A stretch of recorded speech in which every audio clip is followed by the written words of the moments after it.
lately I noticed Driving Empire has been overpricing their cars, so today we're going to talk about why they're doing this, but before we do that, make sure to subscribe and drop a like in this video, but without further ado, let's get right into it. Now, originally, when Driving Empire started licensing brands, they actually had realistic prices identical to the real-life prices to keep it as realistic as possible, I believe, but over time, as they licensed more brands, we started seeing some of them becoming overpriced. And now it's to the point where some of these new licensed cars are legit like 2 to 3x the real life price in game, and it's kind of absurd because some cars still are the accurate price, but some are overpriced way out of proportion. And we've even seen some cars that have had their price changed. Now, I don't know all the ones that got their price changed, but the only example I do know of is this Pagani Huayra Tricolor right here. And basically when this was licensed, it was priced at $3.5 million, which I would say is probably what someone in real life paid for this car. Now, in game, they bumped it up to $5 million randomly. I don't know when this happened, but they started, you know, inflating the prices of cars, and I believe they've done the same with Hennessy's, specifically the normal Hennessy Venom. Where is that in the dealership? Right here. Okay, so this one, I'm pretty sure it used to be around 4.5 million or 5.5 million, and they bumped it all the way up to 8.5 million, which is a huge increase. I don't know why they did it. My assumption is, though, just to inflate the price a bit. Now, let's look at some cars that are actually being overpriced, like a lot. So, Lamborghini, oh boy, here we go. The SVJ in real life would probably be anywhere from $550,000 for a really bad condition one to maybe $1 million for a really good condition one, but on average, they probably would sell for around like $750K right now. And I think originally they were around $500K to $600K, but in-game, they're pricing them at $1.6 million, which is really overpriced. Why are they doing this? Because they know they can. They know they can because you all are still gonna grind and spend the money on the SVJ for that price in game. We'll kind of go over some of the actual more reasons why they're doing it, because not only do they know you'll still buy these cars in games for this price, but they have more detailed reasons that kind of make sense on why they're doing it. We'll go over that, but the Rev Welter right here, this car is like a $650,000 car in real life. In game, they're charging $3 million. Absurd, crazy. That's like almost a 3x or more. 3x, actually way more than a 3x, you know, increase in price. Koenigsegg, another example, and it seems like they're really doing this with the most hyped brands, because Lamborghini, most hype, Koenigsegg, most hype. When I say hype, I mean like most attention, most fan base around the cars. It seems like these are the brands they're choosing to overprice, because not all of them are overpriced, only some brands. So this car in real life, I think maybe they price it around like $3 million. I could be wrong, but I think that's somewhere around the price in real life. And in-game, they're charging $7 million, which is over 2x more. Regera, it costs maybe like, oh, I don't know how much they sell for now, but I would guess maybe 2 to 3 million in real life. In-game, 8.5 million. Huge increase, okay? Ridiculous. And Agera, honestly, I don't even know the market on these. I've seen some sell for as low as like 1.5 million, depending on like what class of Agera it is. But then I've seen others sell for like 5 million. So I don't really know how much they're going for, but 10 million is definitely way more than 5 million. So still like at least a 2x increase. And then the Jesco, these are around 3 million, I think, in real life. And in game, they're charging 16 million for it.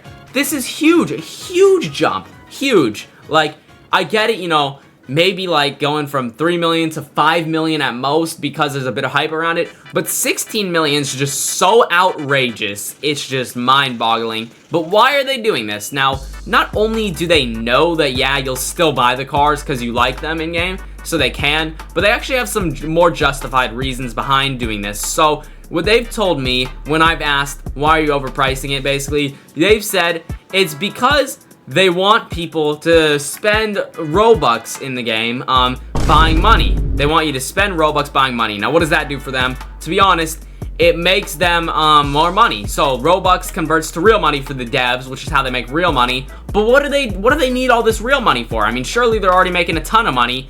Well, they're using this real money to reinvest into more licenses. So basically, by overpricing these cars in game and even charging some absurd Robux prices for them, I can't actually show those, I think, because I already own all the Robux cars, but some of the Robux packs are like 4,000 Robux at most. So basically, they are charging a lot. They want you to spend Robux, so they're charging a lot for this stuff, including some of the cars that, yes, you could technically buy with in-game money, but they're hoping that you'll spend Robux so they could reinvest money they make into licenses to get more brands licensed, to make the game a better game, to then turn more profit, if that makes sense. So kind of complicated thinking process, but I understand why they're doing it. At the end of the day, they're trying to get more profit so they could reinvest it into more licenses to make the game better. So it might seem like annoying that they're overpricing these cars, but they have a pretty justified reason behind it. So I think it's kind of fair.